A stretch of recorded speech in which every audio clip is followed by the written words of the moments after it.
The hall smelled of wet wool, hot wax, and old stone when the High King took both hands off the throne and stood. Every bench was full. The carved river along the floor, obsidian inlay running from doors to dais, looked like a wound stitched through the room. Neris stood at its edge with her palms open, fingers shaking so hard the little scar by her thumb flickered in and out of the torchlight. Vanek had just called her a liar for the fourth time. Sarah Flint had just set a packet of copied Millhite records on the witness table, each page weighted with river stones from Blackwater's old bank. Abbess Ilir held the king's signet seal in her left hand and a statute roll in her right. Cyrus looked down the length of the dais, then down at Neris, and his voice struck the hall like a dropped hammer. Before all witnesses, I renounce Crown's claim over this petitioner. No person in this hall is mine by statute, favor, debt, or fear. If she stands here, she stands by choice. A cup hit stone somewhere in the back and rolled in a bright, ringing arc. Neris didn't bow. She didn't thank him. She put both hands on the rail, leaned in, and said, "Then hear me without owning me." His throat moved once. "I am hearing." Then the door banners breathed inward with a draft from the river, and the scene in the hall pulled back in her mind to the first wax mark that had broken her village. In 1491, she had watched from the mill bridge while riders in black tabards crossed the ford with a cedar box chained to the saddle. The box held decrees. Everybody knew that shape. Iron corners, king's crest burned into the lid, 2 locks and a slot for the abbess's key. The riders posted 3 notices in 3 villages along Blackwater: Mill Quarter, Ferry Row, and Low Orchard. Each notice said the same 12 words in thick ink: river diversion for flood safety, households to clear by first frost. Her father had counted people out loud under his breath at supper while Sarah laid bread on the board and tried to keep her hand steady. 87 households, not counting drifters. 87 fires, 87 winter stores, 87 sets of roof beams cut to fit this bank and no other. Neris had stood in the doorway with flour on her wrists and read the notice again by rushlight, tracing the seal ridge with one dirty fingernail until she had wax under her nail bed. The first cart left before dawn 2 days later, Axel screaming because one wheel had shrunk in dry weather. By week's end, all 3 villages had teams moving furniture uphill toward government lots that had no wells yet. Babies coughed in wagons. Dogs barked at empty thresholds and would not jump onto carts. Men who had never asked for favor lined up outside the sub-reeve's office to request extra rope and were turned away because ledger lines were full. Nobody from court came to watch the leaving. Men with stamped armbands came to count doors and chalk, each cleared building with a cross. Neris remembered details that made no sense to keep and could not be forgotten anyway. A cracked blue bowl wrapped in a shawl and carried 3 times from one cart to another because no one wanted to be the one who admitted there was no room. A chicken crate dropped in mud with feathers pasted flat to slats. The blacksmith's daughter trying to drag a loom beam longer than she was while her mother shouted measurements and cried at the same time. At Mill Quarter, men unpinned the wheel paddles in a line, each iron pin ringing when it hit the stones. The sound carried over water and came back thin from the far bank, like a smaller village answering. When Neris and Sarah reached relocation ground, the lots had marker stakes and little else. The promised lumber sat in 2 piles without tarps. The promised lined well was a chalk circle around an unfinished hole where rainwater had collected and turned the bottom to gray paste. Her father swore once, softly, and then did not speak again until dusk. That first night they slept under overturned carts because the wind was too hard for canvas to hold. Neris lay awake listening to people cough in the dark and to Sarah whispering household names into her sleeve so she would remember where everyone had been set down. Neris kept the iron key to their mill chest in her apron pocket for 3 months after they were forced out, even when there was no chest to open and no mill left to lock. She carried that key through winter and spring and the next summer, through 2 short jobs and 1 long hunger, until the metal had rubbed a bright crescent into the cloth over her thigh.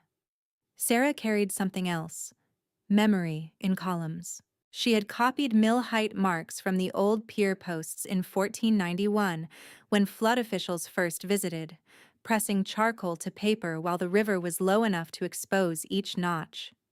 She had written date, water rise, witness marks. When the decree came, she copied again and saw numbers in the posted flood ledgers that did not match the marks on wood. She did it at night by tallow end, kneeling with paper on a breadboard because the relocation table rocked too much for neat lines. She taught Neris to hold pages over steam so the curled corners would flatten enough to stack. She stitched a sleeve into the inside hem of her own coat and tucked thin copies there whenever guards came through to verify compliance. Once, when a clerk asked what she was writing, Sarah said, "Mill accounts," and kept her face blank while her thumb covered the date column. Neris watched that and understood that memory could be work, not only grief. In 1493 at Equinox Petition Court, Neris tucked that old iron key into her left boot and walked toward the same palace where the clearances had been ratified. By then, the throne hall was already busy with petitions about bridge tolls, inheritance fights, and one baker accusing another of stealing rye starter. Neris and Sarah Flint waited behind a rope rail while courtiers moved past in silk sleeves and lacquered shoes that did not know mud. Neris wore her second-best dress, which meant mended cuffs and one patch at the elbow sewn from a flour sack. Sarah stood half a step back, chin level, both hands around a wrapped bundle of records tied with blue cord. A herald read names from a board. Their case came late, near dusk, when the braziers had been fed twice and smoke sat low under the rafters. The laughter started before Neris reached the center line. It wasn't one cruel laugh. It was a scatter of little sounds, snorts, throat catches, someone whispering, "Miller girl," with the same tone used for stray dog. A page boy near the second pillar looked at her sleeves, and then quickly looked away, cheeks red with borrowed embarrassment. A woman in pearl netting lifted her fan and hid her mouth while she murmured to the man beside her. 2 young scribes at the side desk bent over the ledger so hard their shoulders shook. Neris heard all of it as if she were standing underwater, and each sound had to travel farther to reach her. She forced herself to keep walking until she reached the obsidian inlay. She stopped exactly where the obsidian river crossed the pale stone and set her feet on either side of it as if straddling the water that had been taken from her. On the dais, King Cyrus Duskwalker wore a dark coat with silver claspwork shaped like reeds. He looked younger than his decrees had sounded in her head, and more tired. A crack ran through the lacquer on the right arm of his throne where rings had tapped for years. Abbess Elir stood to his right with the petition register on a brass stand. "State grievance," the abbess said. Neris opened her mouth and no voice came. Her tongue stuck to the roof of her mouth. She swallowed, tasted copper, and tried again. Blackwater Diversion Decree. Year 1491.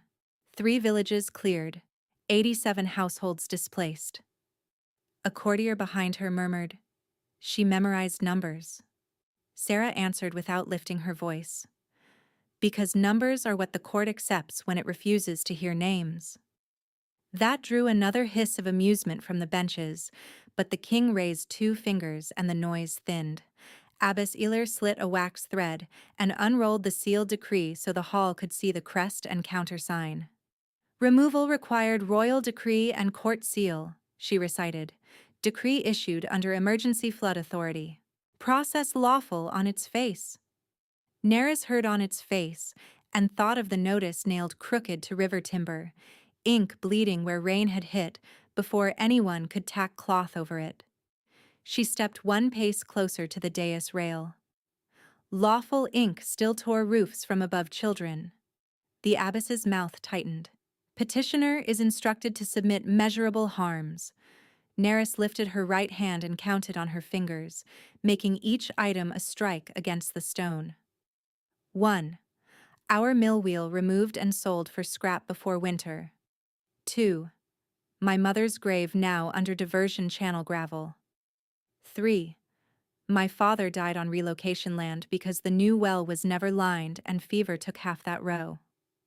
4. We were promised flood safety and watched grain sheds built on our bank for men who never lived there. The room did not go silent. It changed texture. Laughter withdrew like surf from pebbles, leaving small sounds sharper, a ring tapping rail, cloth shifting, someone clearing a throat that suddenly seemed loud. Cyrus leaned forward with both forearms on his knees. He did not look at the abyss or the benches. He looked at Neris as if trying to read what sat behind her words. "Name the men who took possession," he said. She answered, "I can name one here." She turned her body without turning her head and pointed toward the third bench from the dais. Vanek.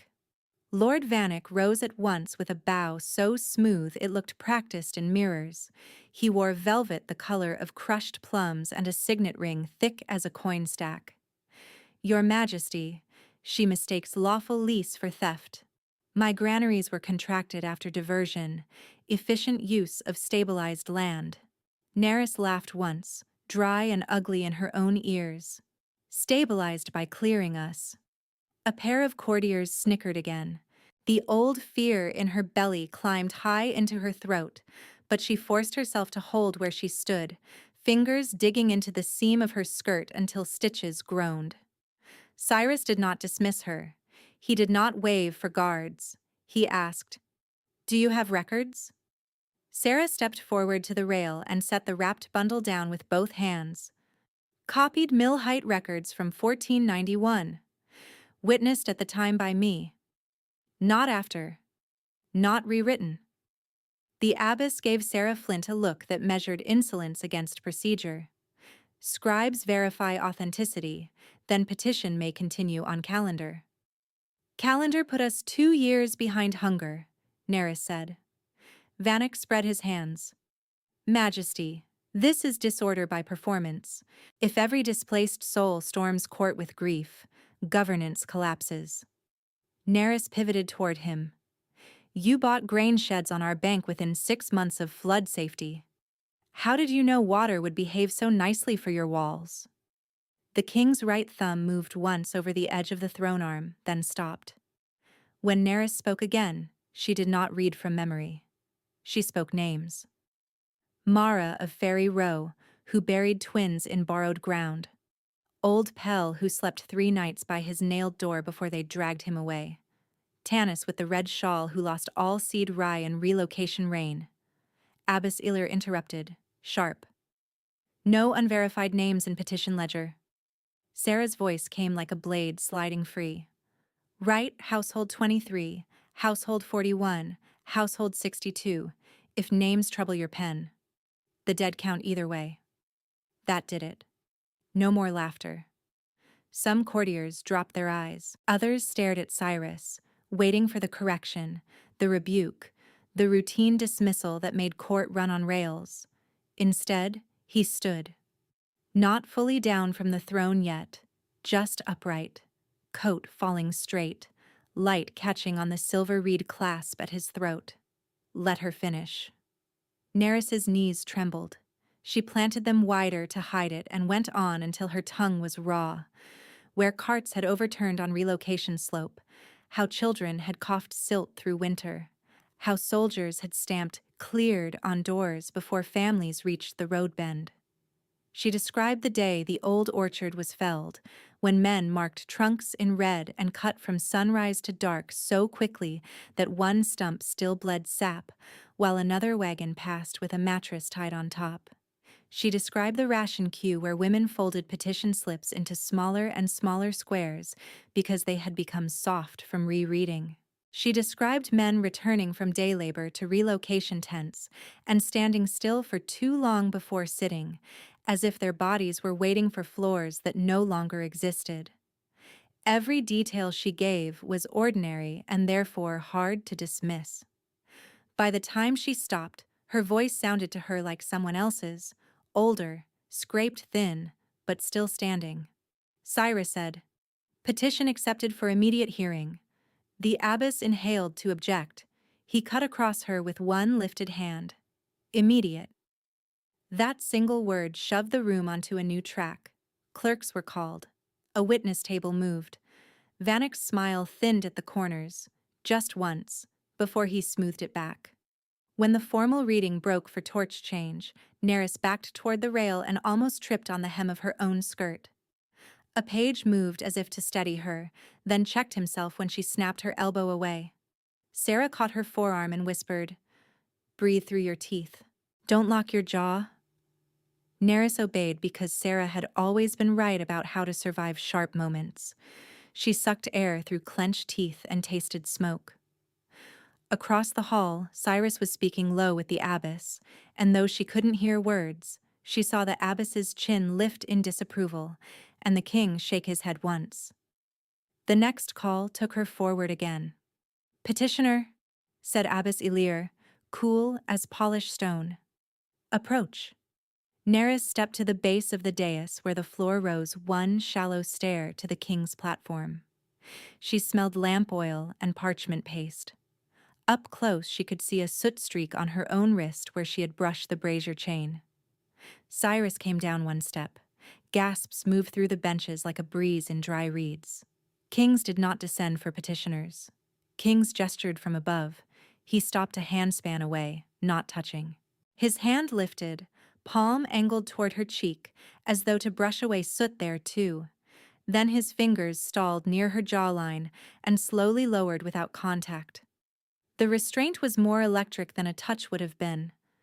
Neris felt her pulse leap in her throat, fast and hard enough to hurt. "Were you struck during removal?" he asked softly. "No," she said, "not with fists." The words landed between them and did not move. From the bench, Vanek laughed under his breath. "Majesty, if this hearing is theater, at least finish it with law." Cyrus straightened and turned his head toward him. "Name the law." Vanek bowed again, all velvet courtesy and iron intent. "Crown's claim. For volatile petitioners who threaten public order. Temporary custody prevents riot and secures testimony." A murmur rippled. Neris's skin went cold from nape to heel. She knew the statute as rumor. A person can vanish for stability and return months later careful with every word. Abbess Elir spoke before Cyrus could answer. "Crown's claim is lawful temporary custody, not marriage, not property transfer. Term limited by hearing schedule and royal oversight.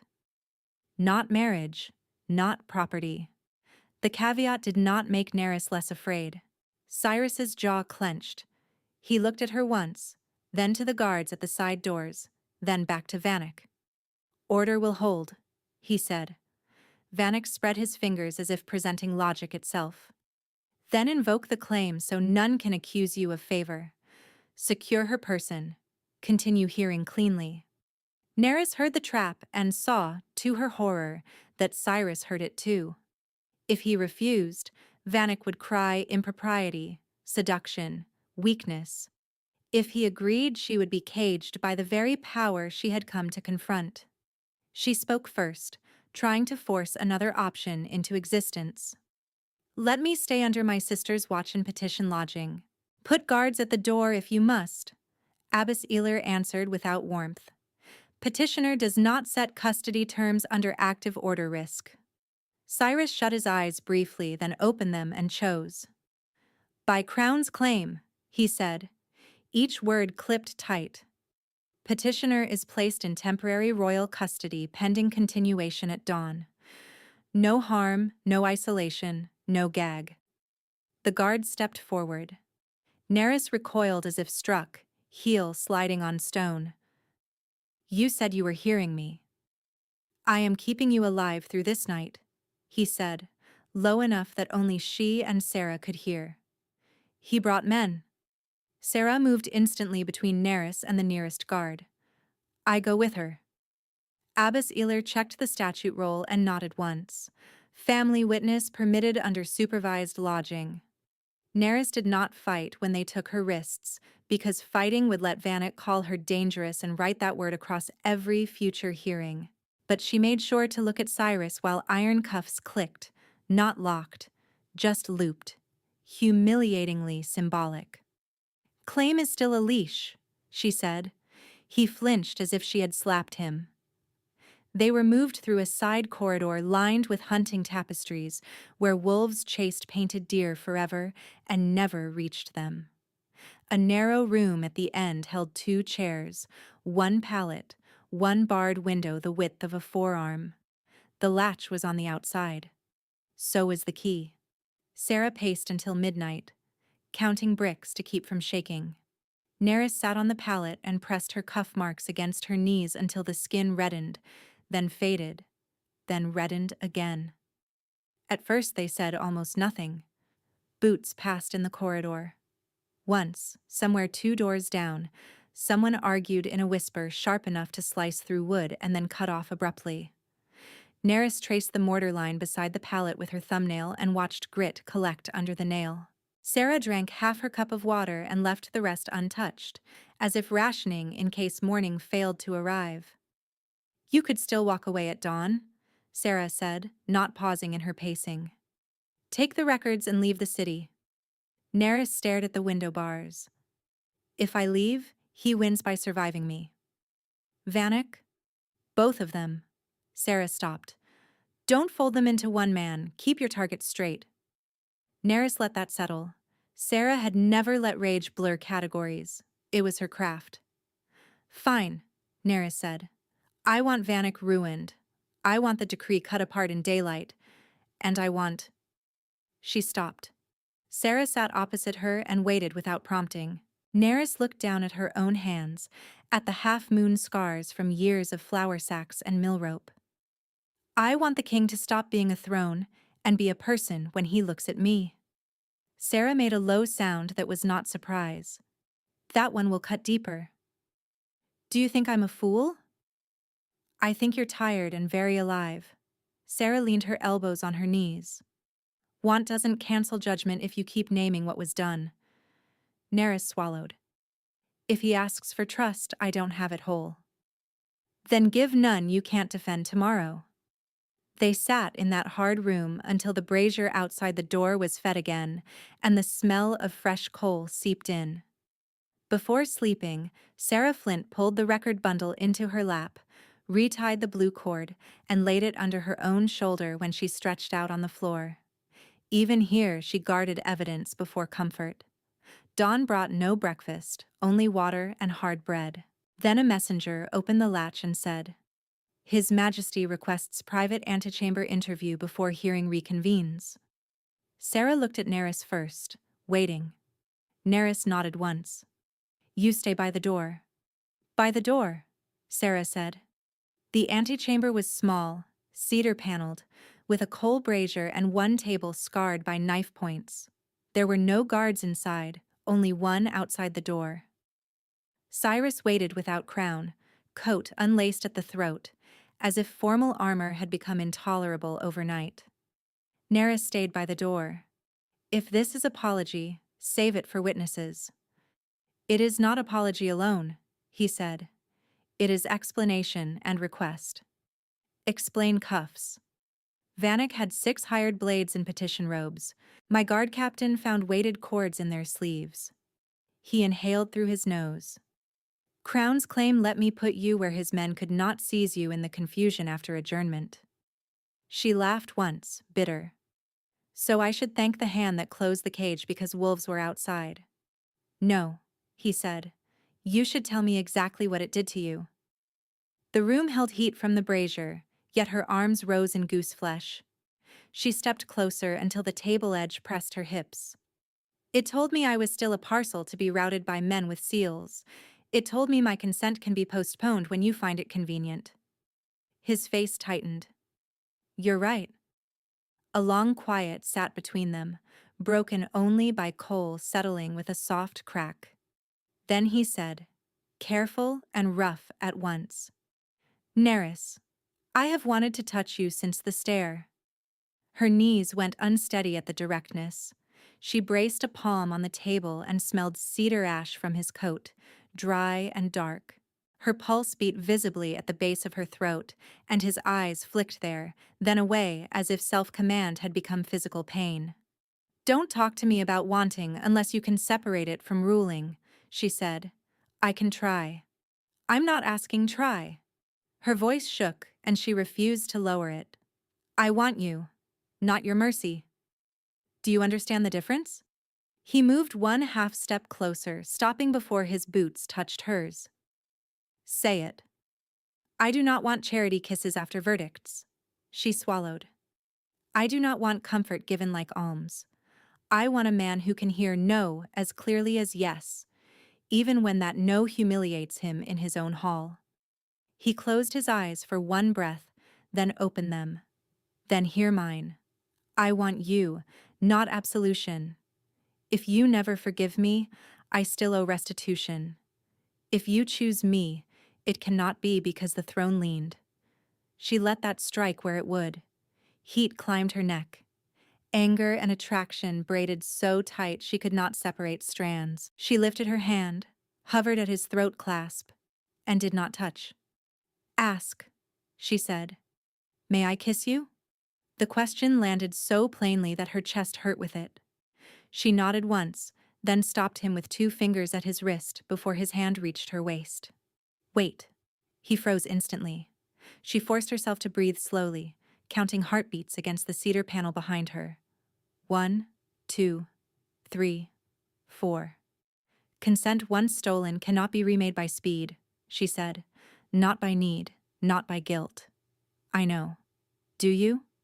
He held her gaze, then stepped back a full pace. Not yet enough. Tell me how. Her laugh this time carried no bitterness, only strain. You ask each threshold. You accept any answer. You do it in private and in public. He nodded. Then now. May I stand beside you at hearing? Yes. May I touch your hand? She looked at his palm, open and empty. Not yet.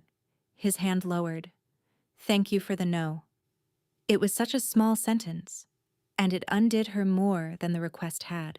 She put both palms on the scarred table and bent her head until her hair fell forward, buying herself 3 breaths. When she looked up again, he was still where she had placed him, 1 pace away, waiting. Sarah Flint shifted at the door but did not interrupt, eyes fixed ahead as if she were a guard carved from oak.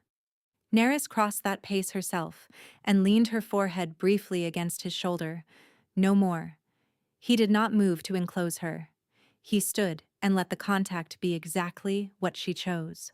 A knock at the door announced reconvening. The final hearing reopened in the same throne hall, same benches, same carved river underfoot. Sarah stood at witness table with the blue cord bundle untied and pages fanned in chronological order. Abbess Elir took position by the statute stand, expression carved from duty. Vanek appeared in fresh velvet and a new ring, as if polishing could erase yesterday's tremor. Cyrus resumed the throne but did not lean back into it. Proceed with evidence. Sarah held up a page with charcoal lines and neat numbers in brown ink. Mill height copy.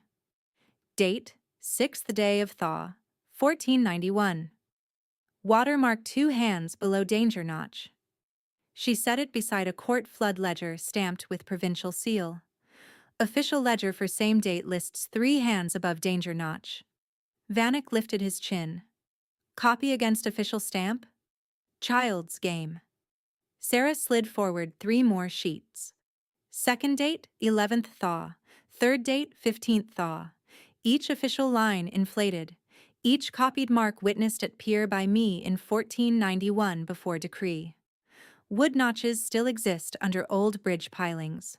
Send surveyors. Abbess Elir examined the copied sheets, then the official ledger, then again. Ink variation on official entries, she said slowly. Different viscosity on corrected numerals.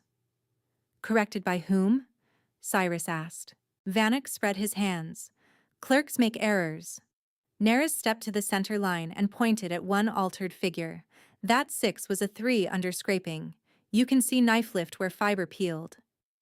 Abbess Ilir summoned a lens from her satchel, brass-rimmed, and bent over the page. Her jaw tightened by degrees. Scrape marks present. Overwrite confirmed. The benches buzzed. Cyrus struck the throne arm once for order. Source of copy chain? He asked. Sarah answered without looking away from Vanok. I kept duplicates sealed in flour tins after relocation. Opened yesterday before witnesses in petition queue. She tapped the margin where 3 witness strokes sat in old charcoal. These marks were made in 1491 by millers now dead or dispersed. Their hands remain here. Vanek smiled thinly. Conveniently dead witnesses. Neris shot back. Conveniently profitable floods. Cyrus turned to the abbess. Statute on fraud tied to emergency decree. Abbess Ilir lifted the roll and read in formal cadence, each clause a rung descending toward consequence. If flood risk data is knowingly altered to induce clearance, benefiting contracting parties, said decree is corrupt in issuance. Corrupt decree is voidable by Crown upon proof. Parties profiting by fraud subject to estate seizure after open verdict. Seized value first allocated to reparations for displaced households. She lowered the roll and added, almost reluctantly, law is explicit. Vanek moved fast then, dropping velvet courtesy for hard pressure.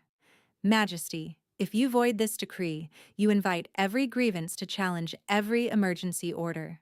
The realm runs on obedience. Cyrus's answer came level. The realm runs on trust that emergency is not a merchant's tool. He signaled to guards. Produce inventory from Vanek granary leases on Blackwater lots. 2 clerks carried in wax tablets listing grain stores, shipment fees, and crown tax reductions granted for flood-stabilized development. Numbers marched down each column. Neris recognized none of the hands, but she recognized the theft shape. Profit laid over loss like clean cloth on rot. Sarah requested permission to read totals. Granted, she counted clearly enough for the back benches. Net gain from Blackwater leases across 2 harvests, 31,000 crowns. Tax concessions under emergency code, 7,000. Combined advantage, 38,000. Abbess Ilir checked the tablet, then nodded once. Arithmetic stands. Neris spoke before fear could close her mouth. 87 households were told there was no silver for proper wells. Yet he drew 38,000 from our ground. Vanek snapped. I operated under royal decree. Which you helped corrupt, Sarah said. Cyrus stood. Verdict. The hall rose with him, then settled when he lifted his palm. On evidence presented and examined in open court, flood ledgers were altered. Emergency issuance was corrupted. The Blackwater Diversion Decree of 1491 is hereby voided. He turned toward the clerk table. Record restoration grant, 412 acres returned to displaced villages collectively, boundaries as pre-clearance maps attest. Neris closed her eyes for one beat and felt her knees almost give. Sarah's hand found her elbow and held. Cyrus continued, voice carrying to stone corners.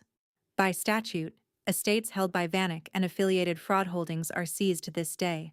Reparation allotment set at 24,000 crowns to displaced households from seized value, distributed by household registry under Abbess supervision.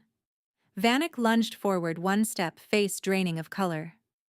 Guards blocked him with crossed staves. You cannot, he started. Abbess Ilir cut in, formal and sharp. Estate seizure legal only after fraud verdict in open court. Verdict now pronounced. Transfer stands. Vanek's shoulders folded as if internal stays had snapped. He did not plead.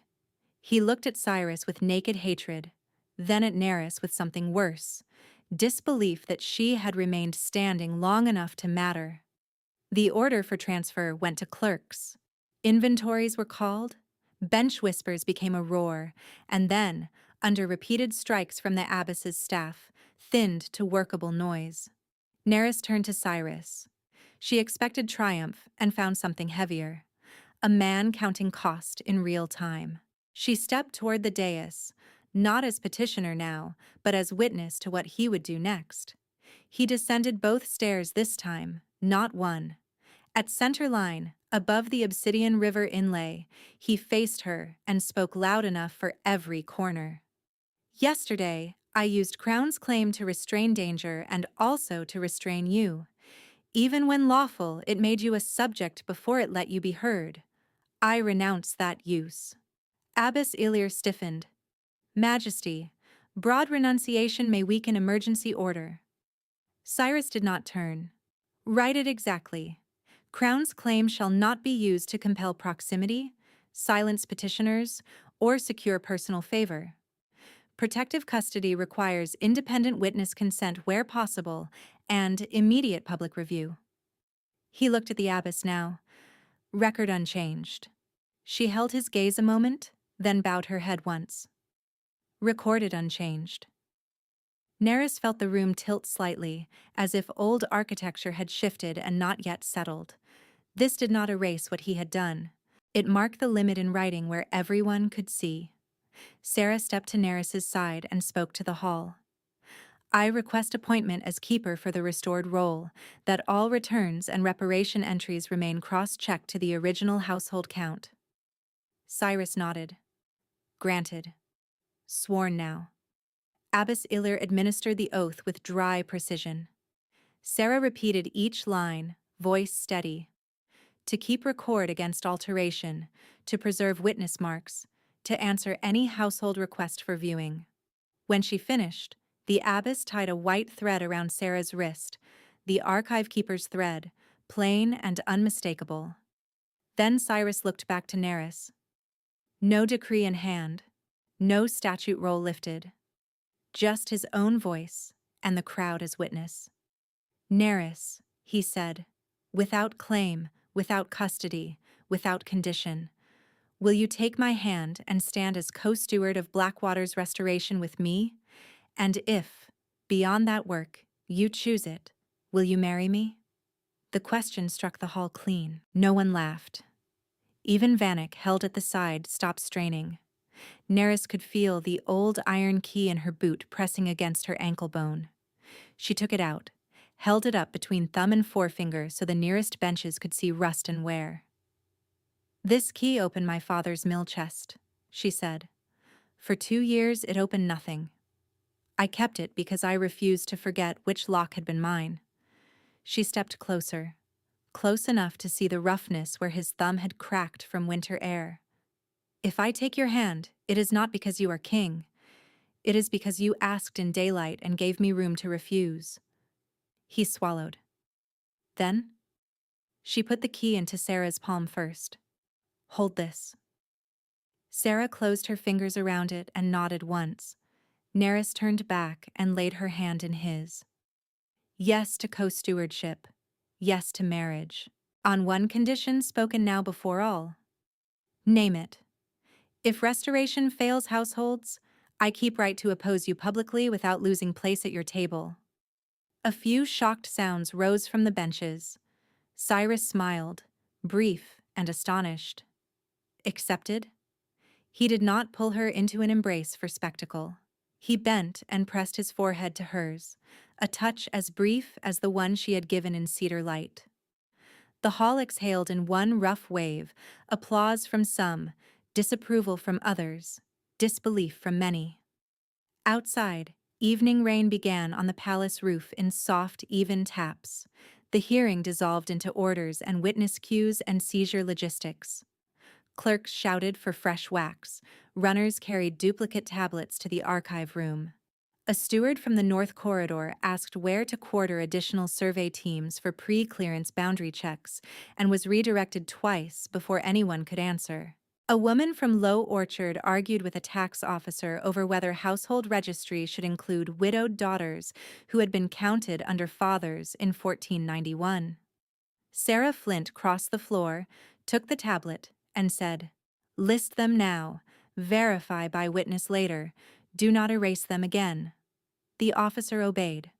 Neris stood at the center line while this new machinery started grinding.